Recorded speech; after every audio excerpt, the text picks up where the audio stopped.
হযরত আলী রাদিয়াল্লাহু তাআলা আনহু ফজরের নামাজ আদায় করার জন্য মসজিদে গেলেন। এদিকে হযরত ফাতেমা রাদিয়াল্লাহু তাআলা আনহা অত্যন্ত জ্বর থাকা অবস্থায় ঘরের সমস্ত কাজ শেষ করেছেন। আলী রাদিয়াল্লাহু তাআলা আনহু মসজিদ থেকে এসে দেখলেন ফাতেমা কাঁদছেন।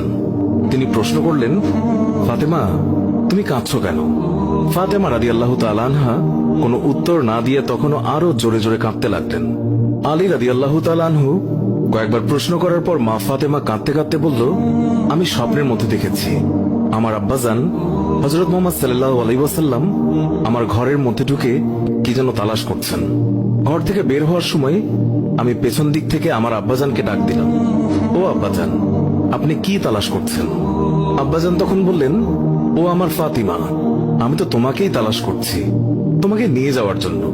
আরো বললেন, ও আমার ফাতেমা, আজকে তো তুমি রোজা রাখবে, সেহরি করবে আলীর দস্তরখানায় আর ইফতার করবে আমার দস্তরখানায়। তখন হযরত আলী রাদিয়াল্লাহু তাআলা আনহু এই স্বপ্ন শোনার পর দুইজনে বুঝতে আর বাকি থাকলো না যে ফাতেমা ইন্তেকাল করবেন।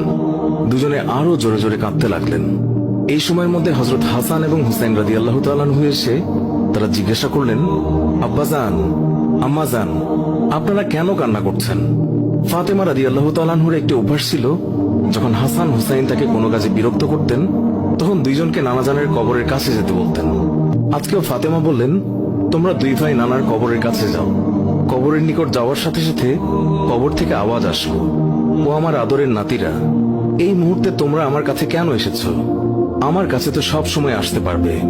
এখন যাও, গিয়ে মায়ের চেহারার দিকে তাকিয়ে থাকো। আজকের পর তোমাদের আম্মাজানকে আর দেখতে পাবে না। এই কথা শোনার পর দুই ভাই কাঁদছেন এবং দৌড়াতে দৌড়াতে আম্মাজানের কাছে চলে গেল। গিয়ে আম্মাজানকে জিজ্ঞাসা করলেন, তোমরা দুইজন কেন কাঁদছো? বুঝেছি, নানাজান আমাদেরকে বলে দিয়েছেন যে আজকের দিনটি তোমার জন্য শেষ দিন। নানাজান তোমার চেহারার দিকে তাকিয়ে থাকার জন্য আমাদেরকে বলেছেন। বিকেলের দিকে হযরত ফাতেমা রাদিয়াল্লাহু তাআলা আনহা তার শরীর খারাপ হলো, তাকে বিছানায় শোয়ানো হলো। মা ফাতেমার মৃত্যুর পূর্বক্ষণে হযরত আলী রাদিয়াল্লাহু তাআলা আনহু তাকে তিনটি কথা বলেছেন। ও আলী, আমার প্রথম কথা হচ্ছে, যেদিন থেকে আমি আপনার ঘরে এসেছি ওই দিন থেকে আজ পর্যন্ত আমি আপনাকে অনেক কষ্ট দিয়েছি। আপনি যদি আমাকে ক্ষমা না করেন তাহলে কি আমার কারণে আব্বাজান অনেক লজ্জিত হবেন। বলেন, আপনি আমাকে ক্ষমা করলেন কিনা?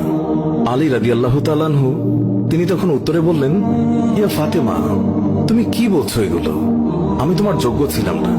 তোমার আব্বাজান দয়া করে মেহেরবানি করে তোমার হাত আমাকে দিয়েছেন। বিয়ের দিন থেকে আজ পর্যন্ত আমি আলী তোমাকে ঠিকমতো দুবেলা খাবার খাওয়াতে পারিনি। ও ফাতিমা, তুমি বলো, আমাকে ক্ষমা করেছো কিনা? তুমি যদি ক্ষমা না করো তাহলে আমাকেও কিয়ামতের দিন কঠিন শাস্তি ভোগ করতে হবে। ও আলী, আপনার সাথে আমার দ্বিতীয় কথা হলো, আমি মারা যাওয়ার পর আপনি বিয়ে করে নেবেন দুনিয়ার যে কোনো মহিলাকে আপনার পছন্দ মতো। আমি আপনাকে অনুমতি দিলাম, আর আমার বাচ্চা দুইটিকে সপ্তাহে একদিন আপনার কোলে নিয়ে ঘুমাবেন আপনার সাথে। আমার তৃতীয় কথা হলো, হাসান হুসাইন যখন বড় হবে তখন তাদের দুই ভাইকে আল্লাহর রাস্তায় সোপর্দ করে দেবেন এবং আমাকে রাতের বেলায় দাফন করবেন। হযরত আলী রাদিয়াল্লাহু তাআলা আনহু বললেন, তুমি নবীর মেয়ে, আমি সবখানে খবর দিয়ে তোমায় দাফন করব, এতে সমস্যা কি? হযরত ফাতেমা রাদিয়াল্লাহু তাআলা আনহা তিনি এর উত্তরে বললেন, আমার কাফনের উপর দিয়ে সবাই অনুমান করবে নবীর মেয়ে কতটুকু লম্বা ছিল, কতটুকু স্বাস্থ্যবান ছিল, এতে আমার পর্দা ভঙ্গ হবে। মা ফাতেমার মৃত্যুর পর তার লাশের খাটিয়া বহন করার মানুষ মাত্র 3 জন ছিলেন, হযরত আলী রাদিয়াল্লাহু তাআলা আনহু এবং ছোট হাসান এবং হুসাইন রাদিয়াল্লাহু তাআলা আনহু। হযরত আলী ভাবছেন যে লাশের খাটিয়া বহন করার আরো একজনের প্রয়োজন হবে, তাহলে 4 কোনায় 4 জন কাঁধে নিতে পারবেন। এমন সময় হযরত আবু যর গিফারী রাদিয়াল্লাহু তাআলা আনহু তিনি হঠাৎ করেই উপস্থিত হলেন এবং খাটিয়ার কোনা বহন করলেন। হযরত আলী প্রশ্ন করলেন, হে আবু যর, আমি তো কাউকেই বলিনি, তাহলে আপনি জানলেন কিভাবে? তখন হযরত আবু যর গিফারী রাদিয়াল্লাহু তাআলা আনহু বললেন, আমি আল্লাহর রাসূল সাল্লাল্লাহু আলাইহি ওয়াসাল্লামকে স্বপ্নে দেখেছি। তিনি বললেন, হে আবু যর, আমার ফাতেমার লাশ বহন করার জন্য লোকের অভাব, তুমি তাড়াতাড়ি চলে যাও। ও আলী, আমাকে তো হুজুর সাল্লাল্লাহু আলাইহি ওয়াসাল্লাম আসতে বলেছেন, তাই আমি এসেছি। তোমরা তো আমাকে বলনি। রাতে এসে রাসূলুল্লাহ সাল্লাল্লাহু আলাইহি ওয়াসাল্লাম তিনি স্বপ্নে বলে গিয়েছেন হযরত ফাতেমা রাদিয়াল্লাহু তাআলা আনহুকে যখন কবরে নামাচ্ছেন তখন হযরত আবু যর গিফারী রাদিয়াল্লাহু তাআলা আনহু কবরের কাছে গিয়ে কবরকে উদ্দেশ্য করে বললেন, হে কবর, তুই কি জানিস আজকে তোর মধ্যে কাকে রাখছি? উনি হচ্ছেন জান্নাতের সকল মহিলাদের সর্দার। হযরত ফাতেমা রাদিয়াল্লাহু তাআলা আনহার কবর থেকে কোনো আওয়াজ আসলো না।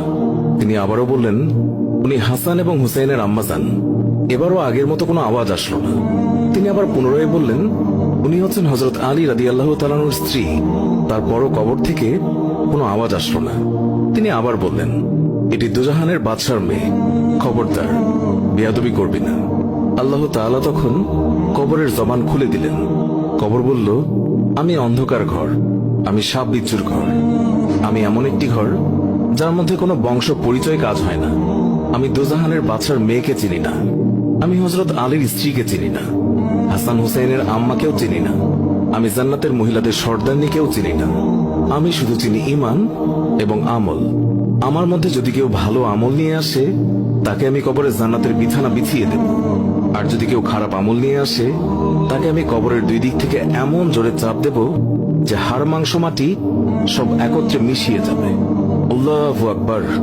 মানুষ জন্মালে মৃত্যুবরণ করতেই হবে। মৃত্যু কখনো বলে কয়ে আসে না, মৃত্যু কখনো ধনী গরিব দেখে হয় না। প্রত্যেক মানুষকে মৃত্যুর স্বাদ গ্রহণ করতেই হবে। সুপ্রিয় দর্শক, এই ছিল আমাদের আজকের ভিডিও।